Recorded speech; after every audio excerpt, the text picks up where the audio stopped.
안녕하세요. 한류의 신과 해외 반응을 소개하는 한류클래스TV입니다. 오늘은 방영 첫 주 만에 오징어 게임 시즌2를 누르고 넷플릭스 1위에 오른 K드라마를 소개하고 이 드라마에 열광하는 미국 영어권 시청자 반응까지 살펴보겠습니다. 이번에도 한류 소식이 아닌 내란 사태 관련 잡소리를 좀 길게 시작하겠습니다. 매번 이야기하지만 이 잡소리가 싫으신 분들은 유튜브에는 엄청나게 많은 한류 반응 채널이 있습니다. 그쪽 채널에 가셔서 시청하시기 바랍니다. 요즘 극우 일베들의 시위를 보면 저 뇌가 없는 것들이 정말 나라를 팔아먹고 싶어서 환장을 했나라는 생각을 합니다. 무슨 시위에 미국 트럼프가 국회의사당을 점거할 때 쓴 문구를 들고 그것도 영어로 창피한 줄 모릅니다. 그리고 일론 머스크가 그 장면을 보고 단 한 단어 와우라는 글을 X에 올렸다고 일론 머스크가 극우 일베들을 지지한다고 난리가 났습니다. 또 X 계정에 시위 사진을 올려놓고 한국에 무슨 일이란 글을 올렸더니 이것도 일론 머스크가 극우 일베들을 지지했다고 아전인수 해석을 합니다. 솔직히 일론 머스크가 와우라고 말하는 것은 왜 한국인이 미국의 극우 피켓을 들고 있지 놀랍다란 표현이고, 두 번째도 진짜 왜 시위가 일어났는지 잘 몰라서 묻는 질문에 극우 일베들은 이 미국인이 이야기하면 난리가 납니다. 내란식이나 극우 일베들은 미국을 우리와 동맹국이 아닌 우리가 미국의 식민지로 인식하는 것인지 국제적 망신을 시키고 있습니다. 또 반면에 그들 지지자들이 얼마나 없으면 다른 나라에 자기들을 지지해달라고 영문으로 호소를 하냐는 것입니다. 이런 호소는 독재국가나 공산국에서 독립을 위해 싸우는 진짜 민주주의 운동을 하는 사람들이 해외에 호소하는 것입니다. 이것들이 민주주의를 파괴하고 독재국가를 만들려고 했던 내란 수계를 지지하며 우리나라를 독재국가로 만들어주세요, 아니면 미국이 와서 식민지로 만들어주세요 라고 외치는 것과 뭐가 다를까요? 진짜 보수는 나라가 외세에 간섭받는 것을 싫어하고 자주적인 나라를 만들고자 힘쓰는 것이 보수의 이념입니다. 그런데 이것들은 성조기를 심지어 일장기까지 흔들며 외세의 우리나라를 봐달라고 소리를 칩니다. 그런데 요즘 미국은 지난 10년 전, 더 나아가 20년 전보다 많이 쪼그라들고 있다는 생각을 하게 됩니다. 그 이유는 자유무역주의의 상징이었던 미국이 계속 보호무역주의로 선회하며 자국의 이익만을 챙기는 것이 노골적이 되었습니다. 솔직히 미군이 우리나라에 주둔하고 있는 것이 꼭 우리나라의 이익만을 위한 것일까요? 그것은 미국의 이익이 더 크기 때문에 주둔하고 있는 것입니다. 결과적으로 서로 윈윈하고 있다는 것입니다. 미군 주둔비가 1년 예산 약 1조 6천억 원입니다. 우리나라가 30년 동안만 이 예산을 국방비에 썼다면 지금쯤 미군이 주둔한 것보다 더 든든한 국방 현대화를 했을 것입니다. 미군이 1조 6천억 원의 예산은 남아 돌지만 남은 비용을 우리에게 돌려주지 않고 남은 8천억 원으로 이자 장사를 하고 있다는 이야기가 나돌 지경입니다. 미국은 현재 엄청난 항공모함 함대를 보유하고 있지만 미 국방부 장관의 이야기로 즉시 전력으로 사용할 수 있는 것은 단 2개의 항공모함단이라고 스스로 밝힐 정도로 우리 전체 예산의 2배 이상을 쓰는 국방비가 상당한 부담으로 느끼고 있습니다. 결국 우리가 이 상당한 미군의 국방 예산을 보조해주고 있는 것과 마찬가지입니다. 21세기의 전세계 군사력 순위 5, 6위를 왔다 갔다 하고 경제 순위도 10위권인 한국이 미국이나 일본에 고개를 숙일 필요는 없습니다. 한국과 미국은 동등한 국가와 국가로서의 관계이지 극우 일베처럼 과거 50년대 생각에 멈춰 미국은 우리나라를 도와준 고마운 나라라고 생각하며 살면서 스스로 식민의식을 가지고 살고 있다는 것은 큰 문제입니다. 솔직히 미국은 한반도의 일본 식민지와 한국전쟁에 상당한 책임이 있는 나라이고 그들 스스로도 그것에 부채의식이 있을 겁니다. 또 박정희와 전두환이 쿠데타를 일으켰을 때 미군이 주둔하고 있었음에도 막지 못한 부채의식도 상당합니다. 또 한국전쟁 당시 우리나라를 목숨을 걸고 지켜준 것은 상당히 고맙지만 미군과 함께 월남전에서 우리나라 32만 군인이 같이 싸워준 것으로 상당히 빚을 갚았고 경제적으로 상당히 불공정한 관계로 우리가 이득을 준 것도 많습니다. 그 대표적인 예가 내란 수계가 미국의 삼성 반도체 공장과 현대 자동차 공장을 가져다 바친 것입니다. 우리보다 인건비가 비싼 미국에 공장을 짓는 것은 우리의 일자리를 미국에 양보한 것과 같습니다. 재밌는 것은 일론 머스크가 중국에 배터리 공장을 짓겠다는 것은 중국을 견제하겠다고 우리 공장을 빼앗은 미국의 이중적 잣대를 보여주고 있는 것입니다. 내란 수계가 미국의 가랑이에 기어 들어갈 때 미국은 우리를 얼마나 우습게 봤을까요? 오죽하면 바이든은 연설할 때마다 자신의 최대의 치적이 현대와 삼성 공장을 미국에 유치한 것이라고 말하고 있습니다. 이렇게 한번 우습게 보였으니 트럼프가 집권하면 어떨까요? 지금 내란 수계가 탄핵된 것이 그나마 다행입니다. 트럼프의 압력은 더할 것이고 미군 주둔비를 더 요구할 것이고 또 보호무역으로 한국을 압박할 것입니다. 결국 내란 수계가 한국이라는 강력한 나라를 미국과 일본이 건들기만 하면 주머니를 열어주는 현금 지급기로 인식시켰다는 것입니다. 이제 우리는 유럽의 선진국들과 경제면이나 민주주의 의식이나 문화면에서 대등한 나라가 되었습니다. 왜 아직도 우리가 약소국처럼 미국이나 일본이 없으면 안 된다고 생각하는 식민인식을 가진 구구일베들에게 흔들려야 합니까?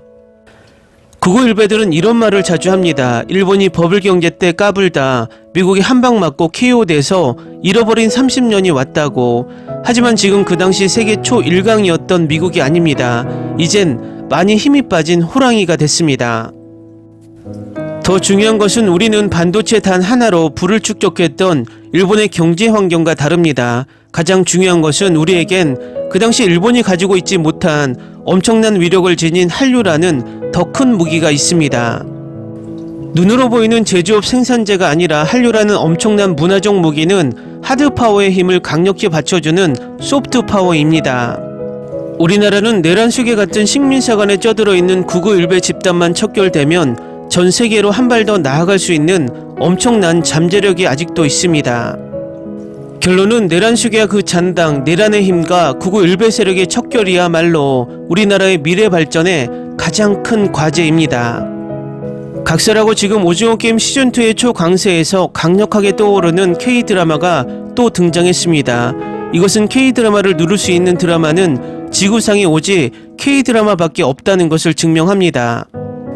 넷플릭스 미드가 아무리 대작이 나와도 오징어 게임을 꺾지 못하는 이유는 바로 K드라마가 아시아 남미를 꽉 잡고 있기 때문입니다.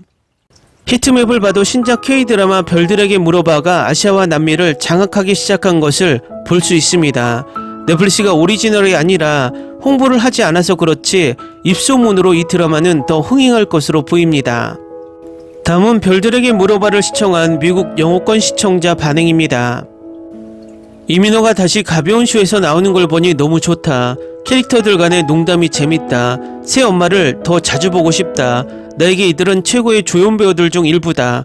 우주 모험을 다시 생각하니 흥미진진했다. 우리는 나사와 우주여행의 가능성에 대해 너무 지루해졌어.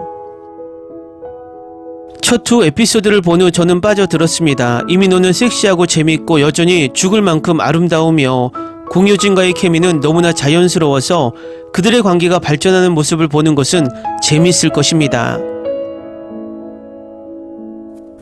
완전 이건 K드라마 허구예요. 유머, 로맨스 그리고 다음에 무슨 일이 일어날지 궁금해할 만큼의 진지함이 있어요.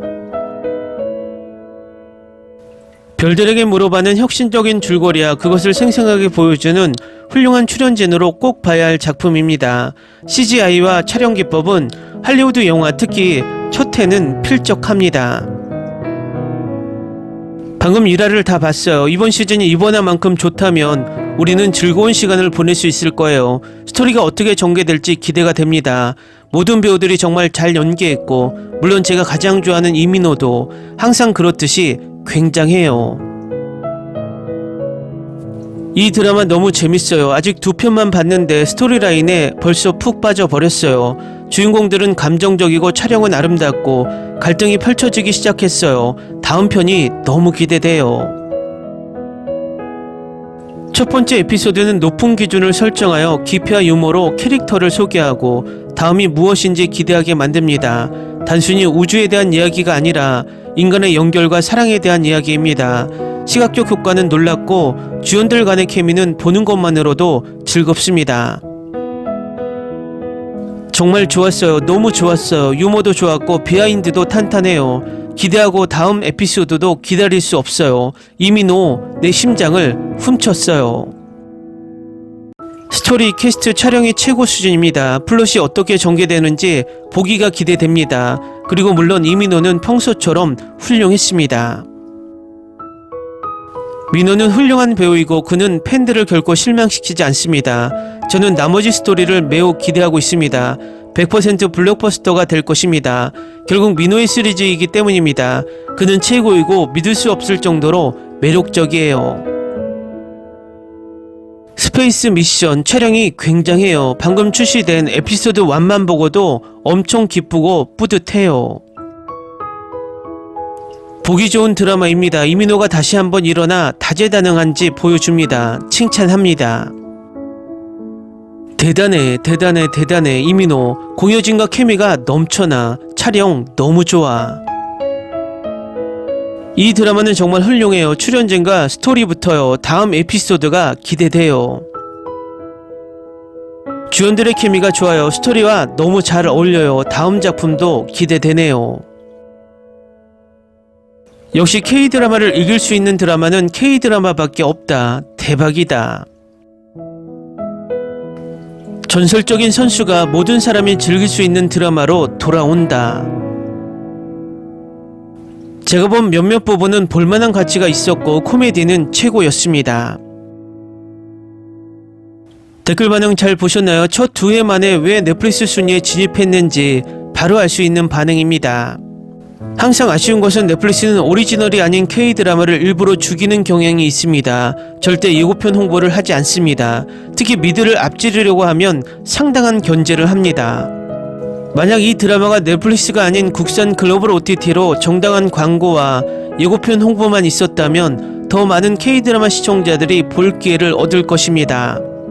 빨리 내란수계를 체포하고 이 내란수계 정보를 끌어내려 이 한류 국산 OTT를 추진해서 넷플릭스 등 미국 글로벌 OTT를 견제할 수 있는 체제로 K드라마가 방영되길 바랍니다. 지금 내란수계가 체포되지 않으면 구구일배들이 더 날뛰게 됩니다. 그리고 여론전으로 사회를 더 혼란스럽게 만들 것입니다. 저 미국과 일본의 식민지가 되고 싶어 안달이 난 구구일배 세력을 몰아내기 위해서는 우리가 좀 더 큰 목소리를 내야 합니다. 모두 힘냅시다. 한류클래스TV는 한류 외신과 해외 반응을 꾸준히 쫓아가 보겠습니다. 재밌게 잘 보셨나요? 여러분의 구독, 좋아요, 댓글, 알림 설정은 컨텐츠 제작에 큰 힘이 됩니다. 그리고 항상 하시는 일마다 대박 나시고 행복하시길 바랍니다.